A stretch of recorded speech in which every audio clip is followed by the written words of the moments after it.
So today we are going to learn seeding or seed stitch. So I'm going to do it in this circle here.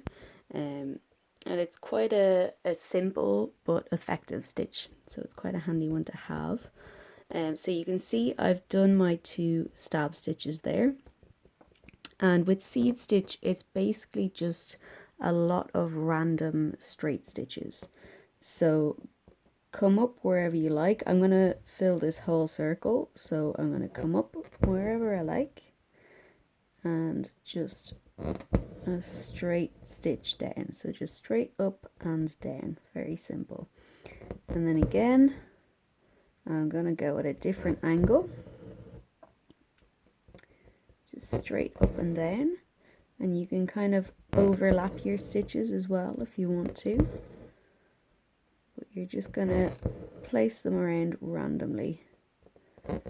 And the trick is try not to think too much about it.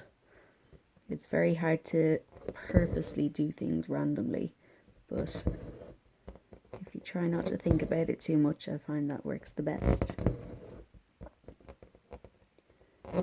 So just like that, up and down, and you basically want it to look like you've dropped a handful of seeds. That's where it gets its name from. Just straight up and down. And of course, if you want to, you can kind of concentrate your stitches on a particular area. So you could make them much closer together, much denser on one side and much further apart on the other side. So you get a kind of a shaded effect. Or you can always go in with a thicker piece of thread. At the moment I just have 2 strands of stranded cotton, so it's not too thick. So I could go in with another piece that's maybe 3 strands or 4 strands and get another effect. Or I could go in with a different color on top of that and get a slightly different effect again. So just filling in all those spots randomly. And you can see there I covered up my stab stitches by doing this too.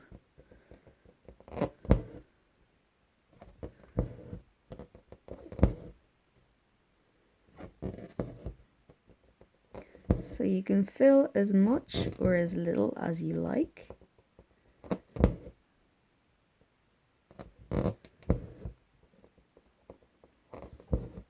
You can have lots of spaces between them, or you can have it nice and dense.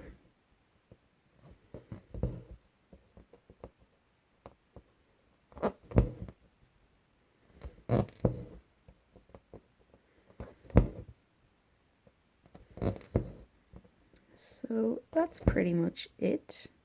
If you want to have a little play around with that, pretty simple stitch, but can work very well.